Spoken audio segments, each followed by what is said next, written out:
लोग भैया यहू से थोड़ा सा राहत मिली घर से हवा आई।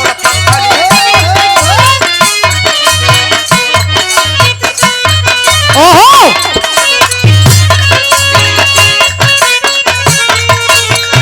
क्या बात है गुरुजी बाबा बहुत सुंदर।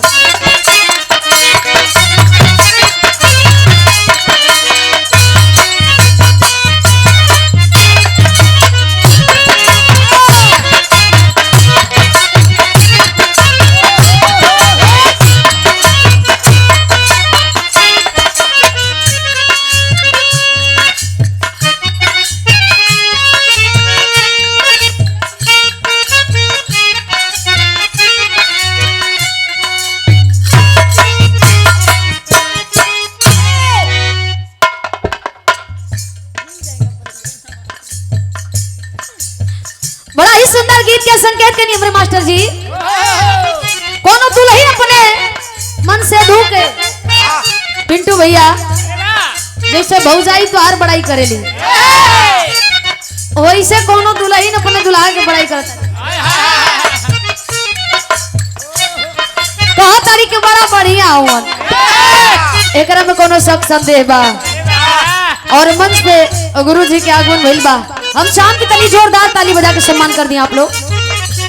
ये बोलिया का खैले हुआ जा अरे तनी खैले हुआ जा तो जोरदार ताली बजा दो लोग पीछे से एकदम लगता कि एकदम हिलत हुआ जा।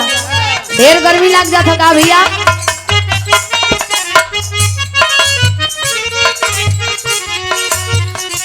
कहा किया दुल्ही कि बड़ा नीमन होगा। अच्छा तो बोलो आगे को तरीका भी होला ई कैसन होके लगल भैया अजय भैया ये लाइट वाला सिस्टम तोरे अनु दूसरा कोई क्या देख लिया भाई। अच्छा तब मरद अगर बढ़िया पैसा कमाला तो बड़ी मान जान होला बिना कहले लोग इतना माने ली पूछो मत भले उतनी मनी करियो रही तो चली का धंधा चल करियो आदमी होला हो ए तो हम कहां कहलिया कि तू करिया बड़ा तू अपना पकाए ले ना मदे करिया थोड़े बड़ा इटानिया झावर बड़ा इटानिया झावर बड़ा वाह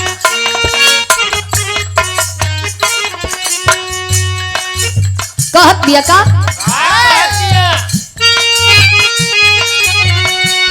दादे ना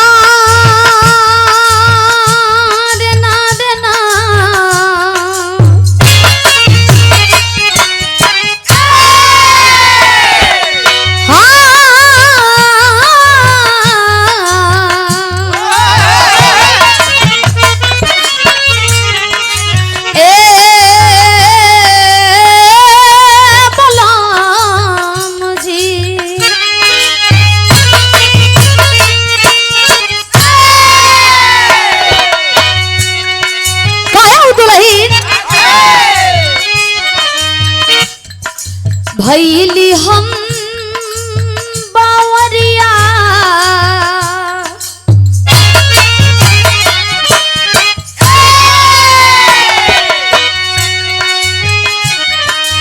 भैली हम बावरिया तोहर नैना ये सवरिया दगा बाज लागेला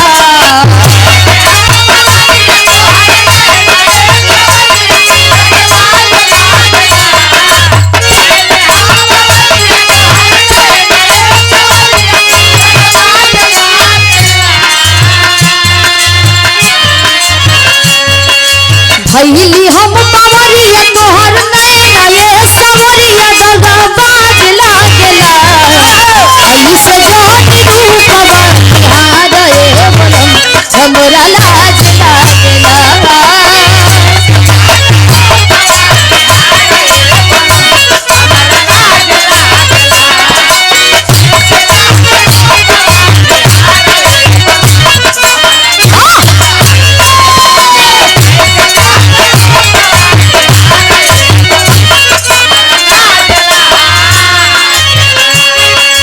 ऐसे जोड़ी रूपवा निहार ए बलम हमरा लाज लागेला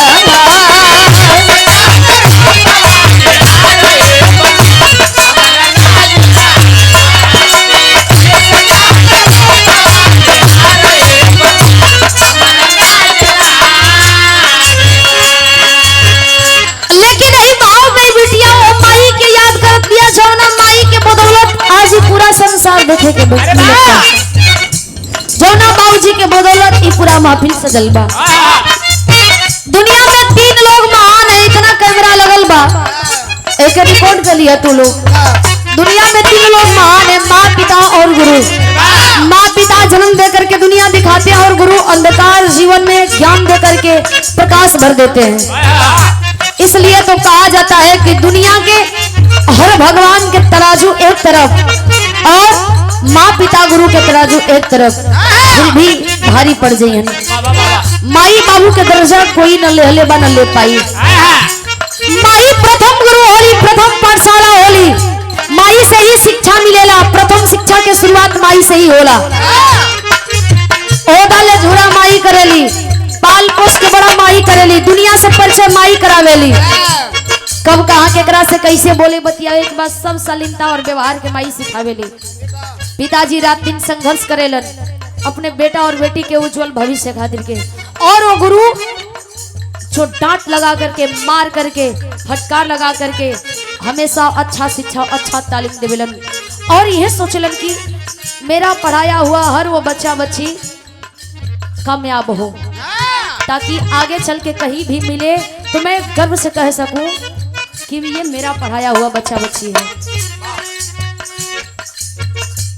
एक लाइन कहना अम्बा का,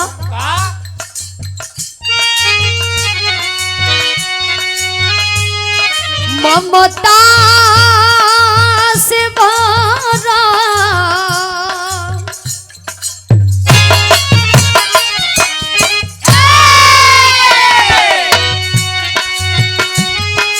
ममता से भरल तू ही प्यार के खजाना जमाना कहेला।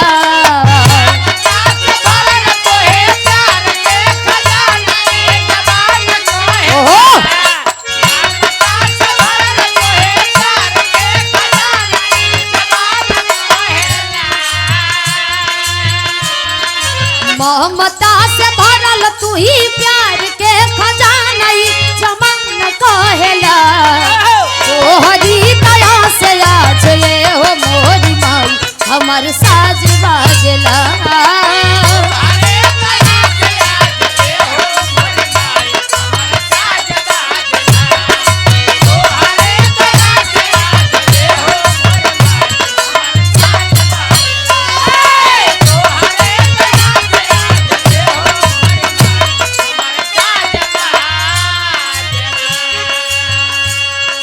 तोहरी दया से आज तू ना हो तू तो हम यहाँ ना होती। ऐसा कहल जाला कि माई के आंचल के शीतलता समुद्र के गहराई उस सागर के गहराई से भी ज्यादा गहरा बा, और पिताजी के परछाई वो हिमालय के छोटी चट्टान से भी ऊंचा बा। जहाँ पिताजी खड़ा हो जलन वहाँ कोनो बात के तकलीफ और कोनो बात के गम ना रहेला। ए भैया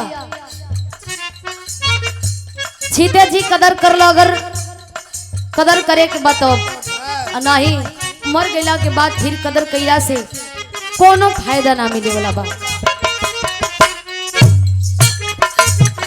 एक लाइन ही बिटिया अपने वंदना के लाइन में कहत दिया, का कहे,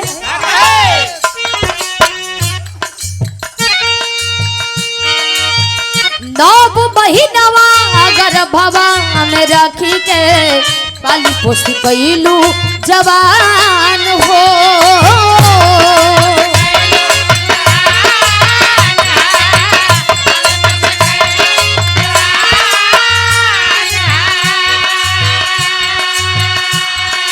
तोहरी कृपा से तयाज मोरी माई जाने न सकल जान हो।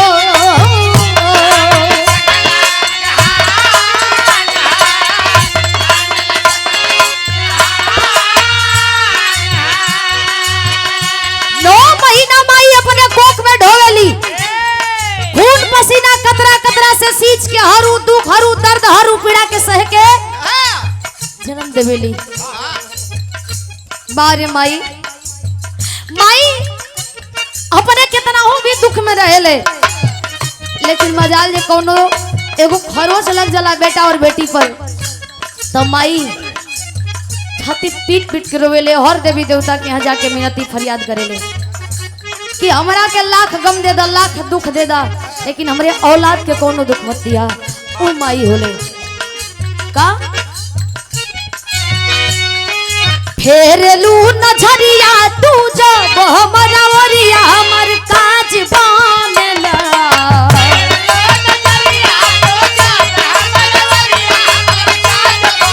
बहुत सुंदर।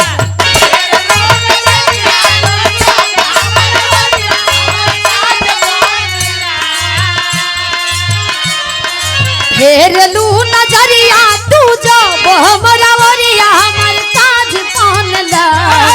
ओ हरी दया से आज ये हो मोरी माई हमारे साज बाजला।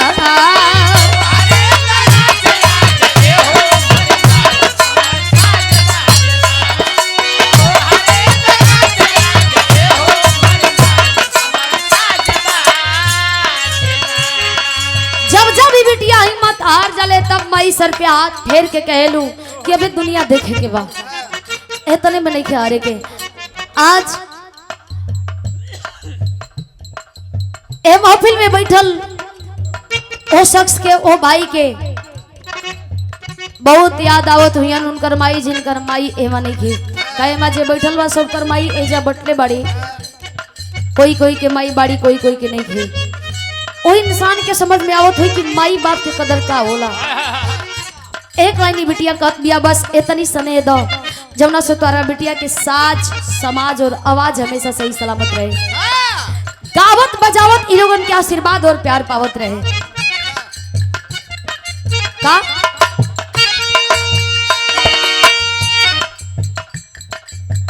कितना लकारी बखान मोरी माई, कितना लकारी गुणगान हो।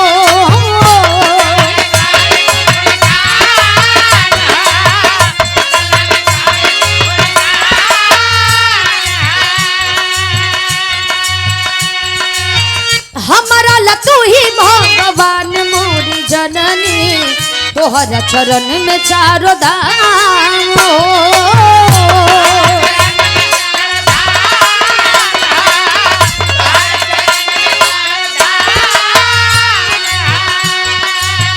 मंदिर मस्जिद गुरुद्वारा गिरजाघर हम नहीं जा पाई, जाइबो करब तो थक जाई।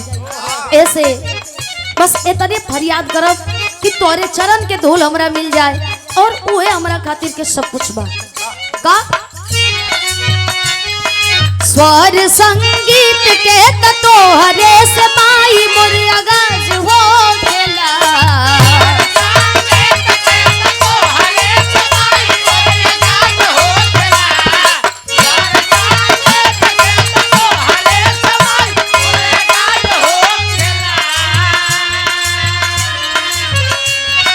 स्वर संगीत के तोहरे से माई मोर आगाज हो गेला। ओ हरी दया से आज ये हो मोरी माई हमर साज बाजला।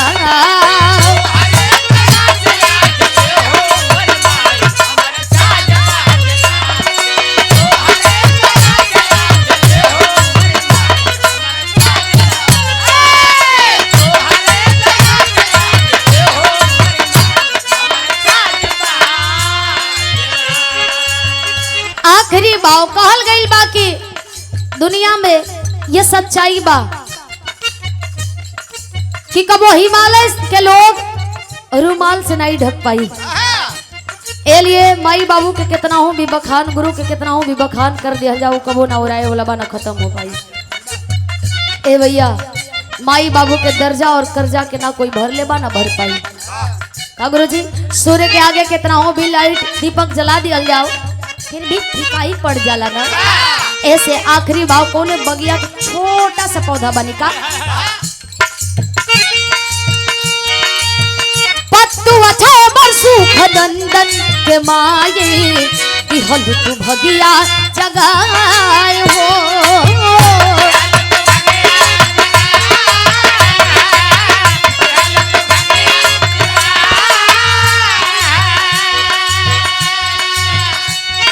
रंजित राम दयाल रवीना के जननी रखी हो तू हरदम सजाए हो।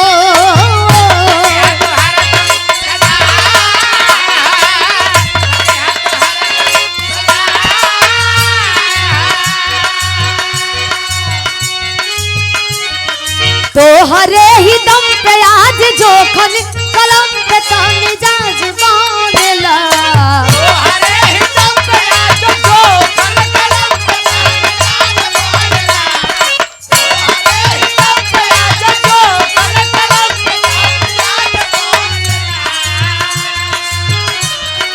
तो हरे ही दम पे आज जोखन कलम पे तानी जाज बांधला। तोहरी दया से याद ए हो मोरी माई हमार साज बाजला।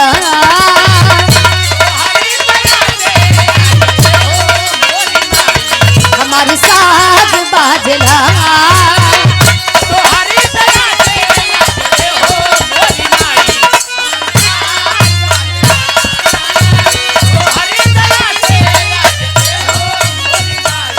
हमार साज बाजला।